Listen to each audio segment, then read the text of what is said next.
Good morning everyone, my name is Michelle, I hope you're doing well. Welcome to another video. It is Monday morning, the 19th of January. In this video we're going back to the outskirts of Hendersonville in Tennessee to the case of missing 17-year-old Sebastian Wayne Drake Rogers. He was reported missing by his mother, Katie Proudfoot, in the early morning of the 26th of February 2024. Sebastian was 15 at the time. He has missed 2 birthdays now.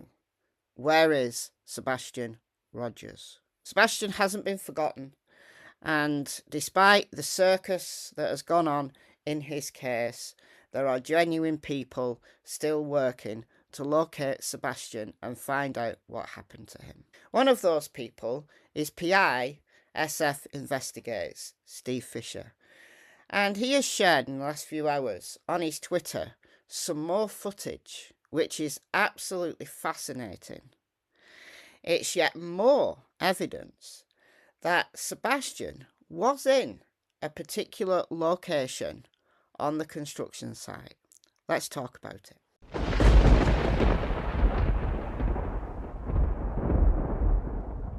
Steve writes, previously in the Sebastian Rogers case, we identified an unknown figure on surveillance at 12:17 a.m.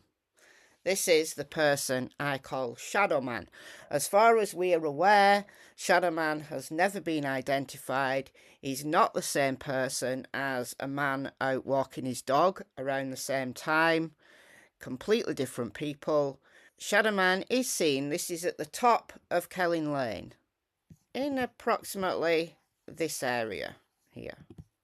So if we just zoom out a little bit, Sebastian lives there, and Shadow Man is seen in this location around here. And it's the camera on one of the houses at the top of Kelling Lane facing the front that picks up Shadow Man. Someone has a porch light on in a house across the street, and you can see Shadow Man passing by the light. If that porch light wasn't on, I don't think you'd have a hope in hell of seeing Shadow Man.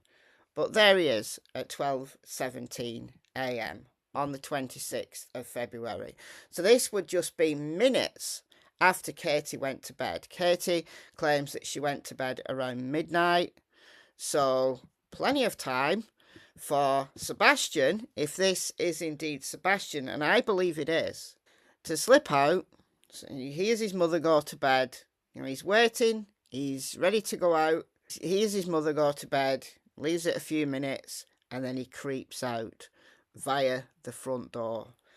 Stepdad Chris told Trey from Knock Divers that there was a dog that tracked from the front door along the back fence and then through a neighbour's backyard up towards Kelling Lane. If you're looking at my house, it's going to be the right-hand side.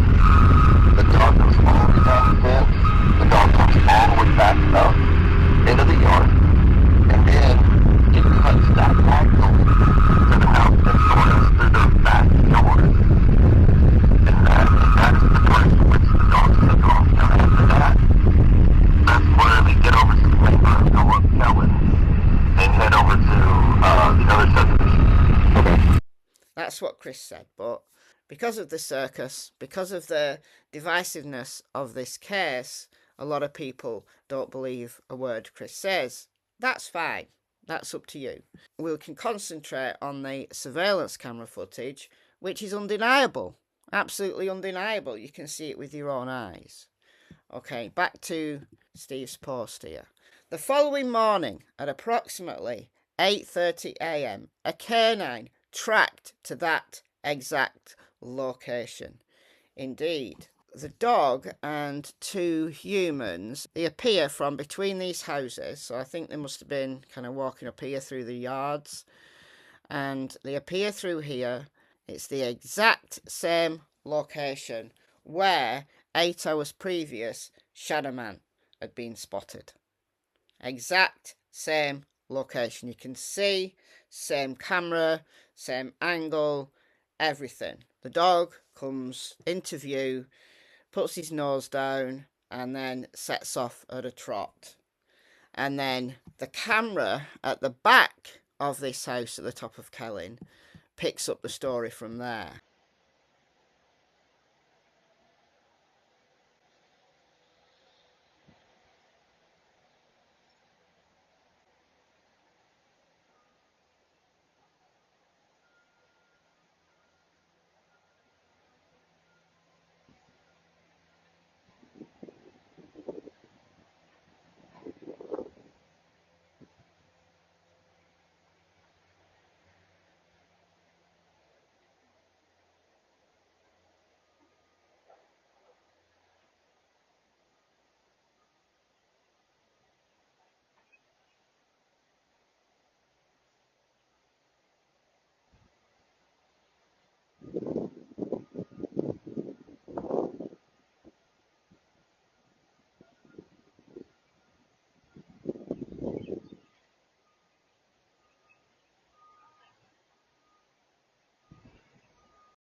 About 1 minute later, that same canine enters the backyard of the house in front of which the individual had initially appeared, showing interest. The dog is definitely on a track, but then stops.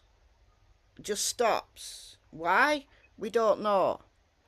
Could it be that the track suddenly disappears and the dog just completely confused, like, what on earth? Or does the handler call him back? We don't know. There is audio on this camera. You can kind of hear some wind noise.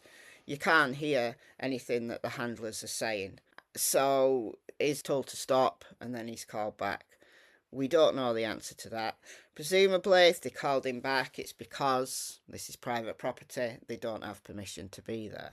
Now, later that afternoon at approximately 2:30, we've got a timestamp on this camera. So it's just before 2:30. A different canine was working inside the construction zone, moving from south to north. The canine initially didn't appear to be on scent, but then suddenly changed behaviour, made a sharp left turn and moved through a brush-filled gully towards the exact same location where the earlier canine, so the one at 8:30, had shown interest. Canine was ultimately blocked by a fence. So the canine wanted to go through the fence. Does this ring any bells from recent information that we've talked about on this channel? Yeah, it's the exact same behaviour that a cadaver dog in April of 2025 displayed. So Steve says here, the location is also the same area where a canine search I arranged last April produced a positive indication. An unidentified figure on surveillance and 3 separate professional canines independently showing interest in the same area is notable in my opinion. I will be back searching for Sebastian this week. So safe travels, SF. SF is back to Tennessee this week. So the April 2025 cadaver dog. Now bear in mind, a cadaver dog is not a live scent tracker. They are indicating for the scent of human remains. Can't identify the human, it's just any human remains. So it's around this location here that the cadaver dog has an indication and tries to get through this fence into this yard, and it's the same area. The very same area where the 8:30 a.m. dog stops, presumably called back. A 2:30 p.m. dog on the 26th of February 2024.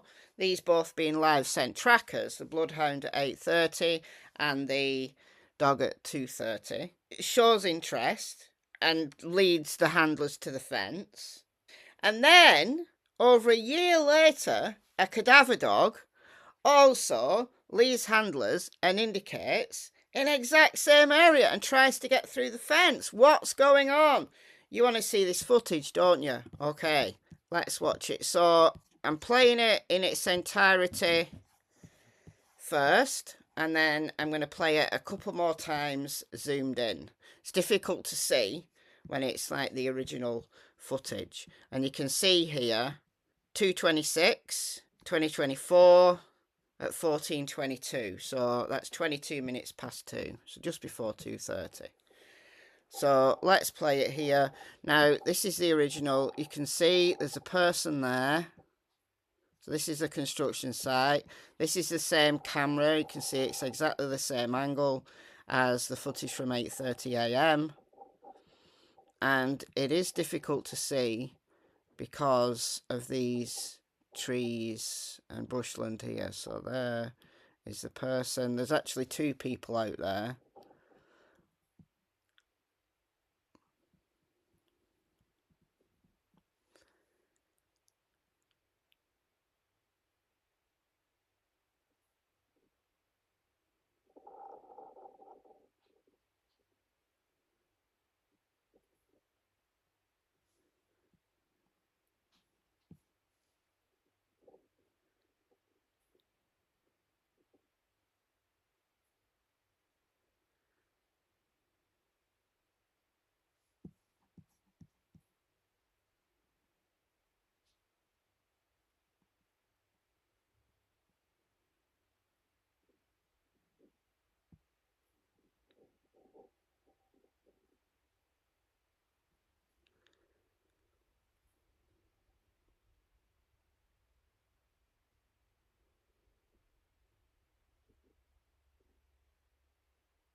Okay, now this is zoomed in. It's easier to see the dog.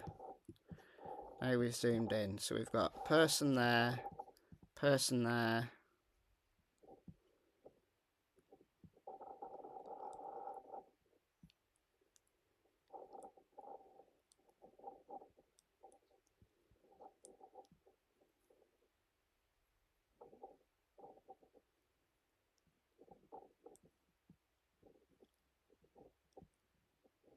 So there's the dog.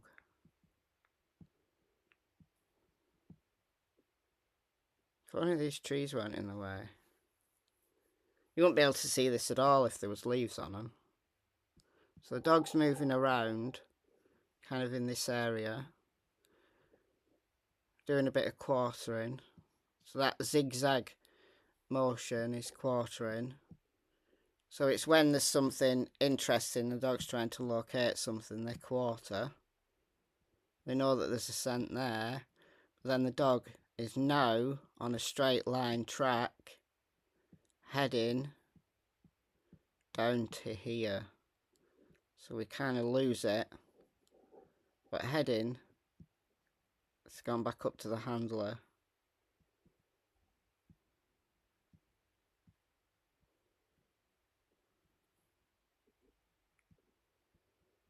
Huh.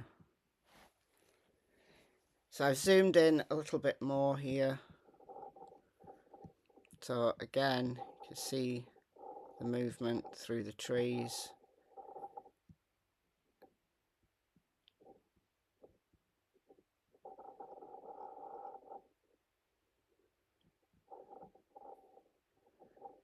It takes you a minute to locate the dog.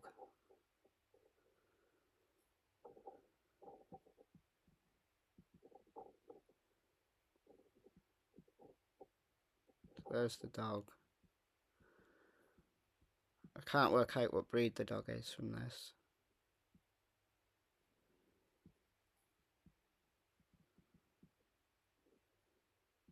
The dog's up there now. So there's obviously an area of interest here, and the handlers are following.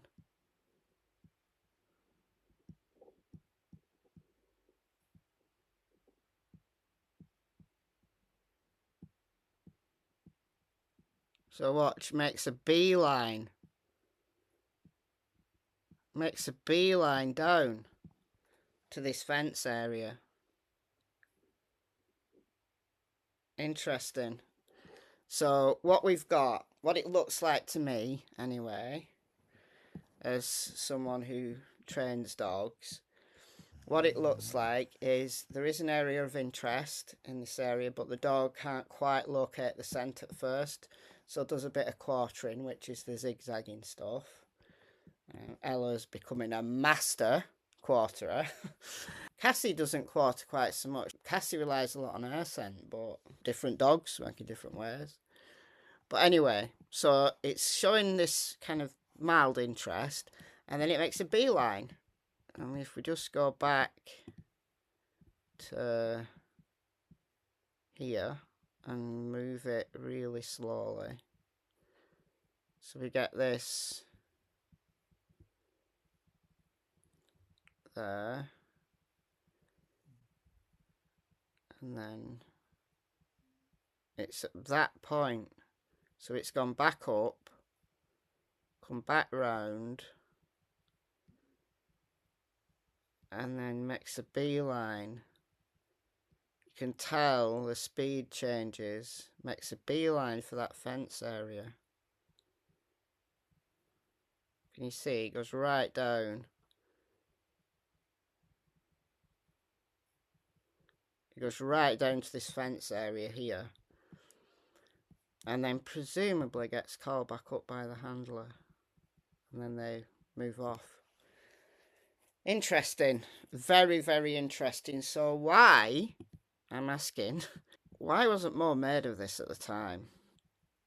I mean, why? Why was more not made of this at the time? So it's got a head up there.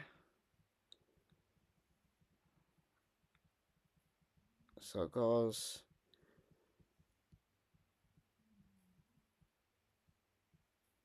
down,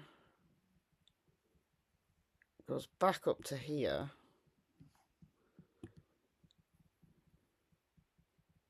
then back around. So it's gone meh, meh, meh. Locates a scent by the looks of things, and then makes a beeline, straight track down to that fence area, and then presumably gets called away, and then they all disappear. Guys, come on now.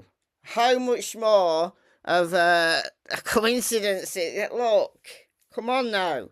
We've got 3 different dogs at 3 different times, 2 live scent, 1 cadaver, who make a beeline for the exact same area. You surely can't tell me that's a coincidence. Can you?